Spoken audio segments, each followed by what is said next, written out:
It's the Happy Families podcast. It's the podcast for the time-poor parent who just wants answers now. Hello, this is Dr. Justin Coulson. Welcome to the Happy Families podcast. So grateful to have you here and that you're choosing to spend your time with me talking about your kids and how we can make your family happier. School's been back for a little while now. Kids are probably, if your children are anything like mine, showing up at home hungry after school. Then you discover that they gave their lunch to somebody else because they didn't like it. Or worse, they threw it in the bin, and you're sort of thinking, number one, it costs a lot of money to do this, to provide lunches. But number two, do you think that I've got time to sit around in the morning and make you a lunch that you're not going to eat? I mean, this is the challenge with kids. Or alternatively, they're just complaining and whinging and whining and they're saying, I don't like anything. And of course, it's the middle of summer, which means that lunch boxes get hot, which means food just doesn't usually taste quite as good as we might like it to. Today, I'm having a conversation with Deb Blakley, the founder, director, and lead accredited practicing dietitian of Kids Dig Food. You can find everything that you need to know about Deb and Kids Dig Food at kidsdigfood.com.au. Deb followed her heart, I think would be the easiest way to say this, like just loves this work, and created Kids Dig Food in 2013. It's been 10 years now, after many years as a community dietitian, community nutritionist, and a hospital-based clinical dietitian. And Deb has essentially become passionate about supporting grown-ups to positively and joyfully connect or reconnect with food and eating, and share this with the children that they care for. Now, Deb, I love food and I love sharing food. My children don't appreciate the way that I do. I don't know if you've noticed this, but kids, they're happy to eat the cheap ice cream, whereas when we get a bit older, we start to avoid the cheap stuff. We just go for the good stuff, right? Like our taste buds have matured. We know what's good and what's not. But kids, we sort of say they'll eat anything, and then it comes to school lunch boxes and they won't eat anything at all. Why is school lunch so challenging for so many families? Yes, eating at school is really different to eating in other places. And there's a lot to think about for kids when they're eating at school. So it might to us seem like, oh, I've given you the lunch. It's come home. It was either not eaten or it's all gone, and you're saying you're hungry. And there's different routines and expectations. And as we know, there's often less time to eat. So sometimes kids are only given 10 minutes maybe to get their lunch done. And depending on the child, that may or may not be enough time. And if they're a bit of a chatterbox, then that might get in the way of eating as well. Or if they're more interested in play. So it can be really helpful to work out what the environment in the school is like around lunches, what the routine is like, because it can take a little bit of problem solving with your child and maybe with the school and with the teachers to work out what's going on sometimes. We had a situation, so one of our kids got ADHD, and we had a situation where she just said, I haven't got time. But what we realised is she was just so busy. As soon as the bell went, she had so many things that she needed to do in that little period of time because she knew that she'd be back in the classroom soon, and she wanted to run and play and talk to friends and do everything. And eating was such a low priority. Of course, kids, especially kids who have any kind of additional needs, when they're not eating, they become even more difficult to manage. And we kept on trying to say to her, kiddo, you need to eat the food. Like, we packed it for you. You've got to do it. You've got to eat first. But they just don't want to. And I remember having a conversation some years ago with one teacher. She was essentially saying, making sure that all 28 kids in my class eat their lunch is one thing that I just can't promise that I can do. I'm sympathetic to that, but like you said, we have this perfect world where we think, okay, we'll have a conversation with the teacher and everything will be okay. Doesn't always work like that. No, it certainly doesn't. And I think the teacher's right that, you know, it can actually be quite unrealistic to say to a teacher, you know, please feed my child. Make sure my kid eats. Yeah, right? That's right. I get it. So there's a lot of other things that we can do, and kids with special needs, say for example, your daughter who isn't eating or wasn't eating very much, you know, sometimes they do need a bit more support around that. And that support can look really different in many different ways. But let's take a broader approach and say, you know, we've got a typically developing child or a child who might have special needs where you just think, you know, they're just not paying attention. There's something getting in the way for them. So some of the things we can do from the home perspective is do a bit of problem solving and go, okay, so tell me what's going on. What do you really want to be doing? Like what happens in that 10 minutes?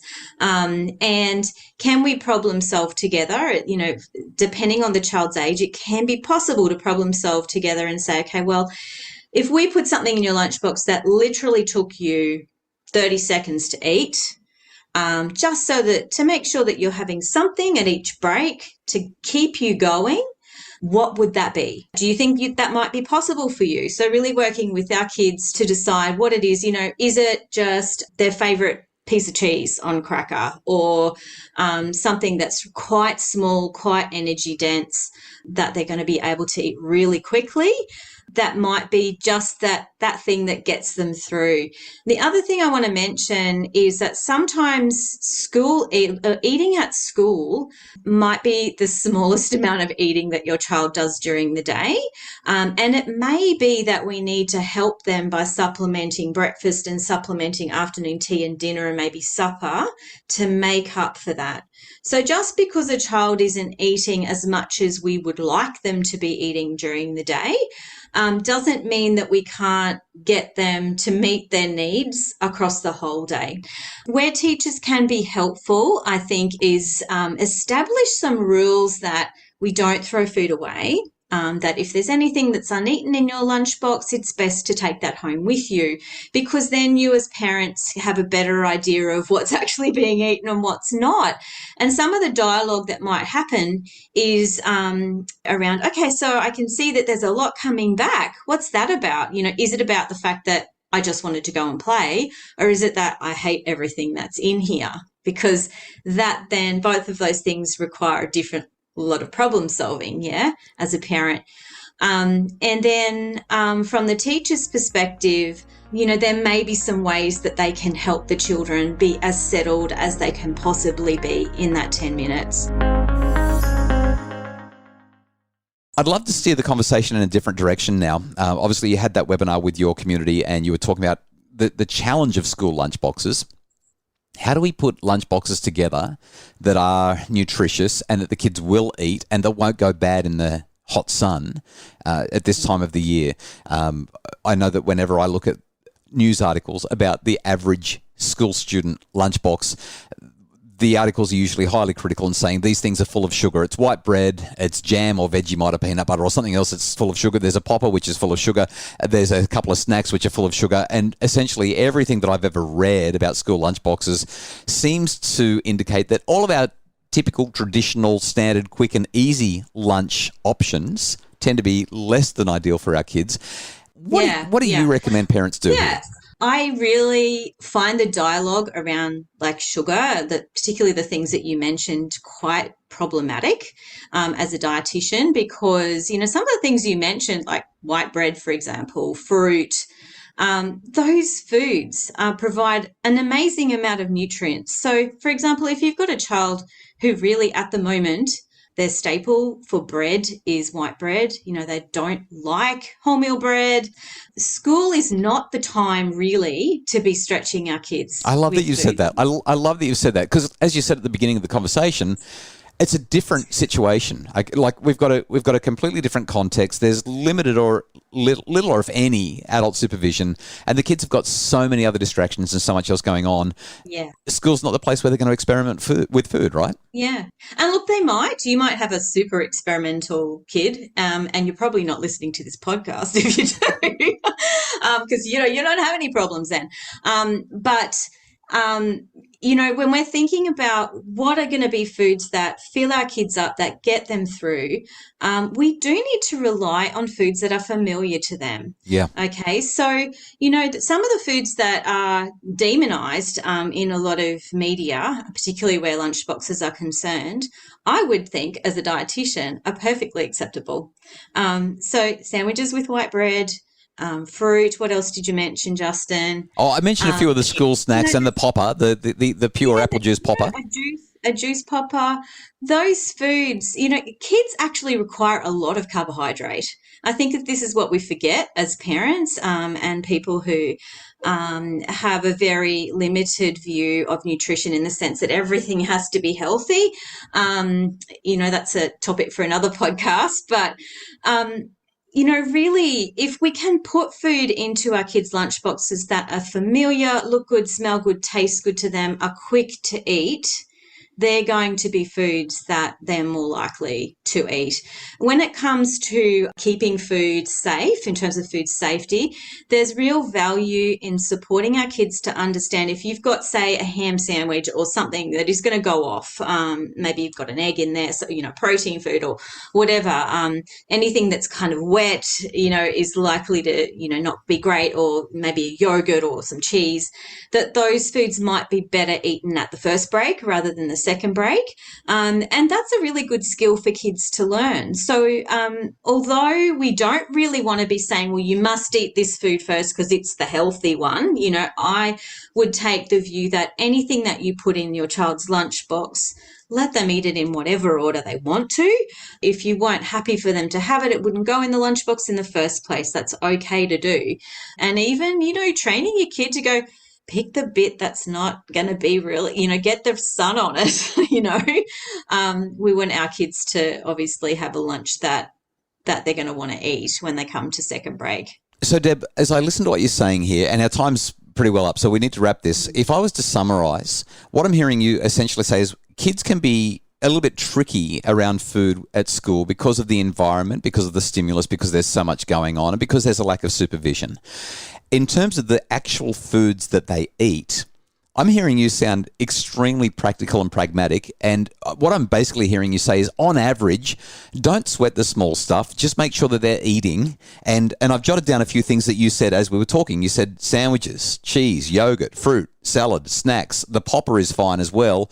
I've thrown wraps in as well because what kid doesn't like wraps? It sounds as if we might be making a bigger deal about school lunches than we need to. Yeah, and even, throw some crunchy foods in there. Even if it is a packet crunchy food, if it's a carbohydrate-based snack, those foods actually, there's a sensory feedback that we get from eating crunchy foods. So crunchy foods, particularly towards the end of the day when kids are flagging, can really help wake them up, like physically wake them up. What's an example of a crunchy food? Are you talking like a violet crumble crunch? Well, it could be, although, many people might not feel like they want to put that. Sure. Maybe you want to save that for home. But, any kind of packet, cracker or something that your kid enjoys. There's so many of those kinds of things out there. Obviously, fruit and veggies provide crunch, but if your kid isn't a good fruit and veggie eater, it is okay to put some of these other foods in there. And we may not necessarily want to be totally filling the lunchbox with those foods if we can help it. But I'm speaking really honestly and openly and compassionately to a lot of the families that I work with where kids have a really limited food range. So work within your child's food range. If you can't put every food group in there, do the best you can. And if your child's lunchbox is looking pretty bland and pretty basic, communicate that with your teacher and explain why. Because I know that you're probably doing the very best you can to work at expanding food range in other environments, at home, at school. We just need to get them fed. I like that. Kids just actually need to be fed because they'll be better learners. They'll be better kids if they've got food in their belly. Deb Blakley is the founder, director and lead accredited practicing dietitian of Kids Dig Food. You can find out more at kidsdigfood.com.au. And Deb, the webinar that you shared with your community earlier this month, I presume that's online. Can we have people who want to hear more, they can visit your website, kidsdigfood.com.au, to find the webinar? Yeah, absolutely. So on our resources page, there's a link to our online platform, and the webinar, a recording of the webinar will be there, along with some other things, but certainly the lunchbox one was the most recent one we did just 2 weeks ago. Perfect. Really appreciate the conversation. I have a number of other questions that I want to ask you as a result of our chat today, so we'll have to get you back on the podcast. Have a great day, and thanks so much for your time. Thanks, Justin. That's Deb Blakley, accredited practicing dietitian and the founder of Kids Dig Food. The Happy Families podcast is produced by Justin Rulon from Bridge Media. Craig Bruce is our executive producer. For more information, check out Deb's website or visit happyfamilies.com.au.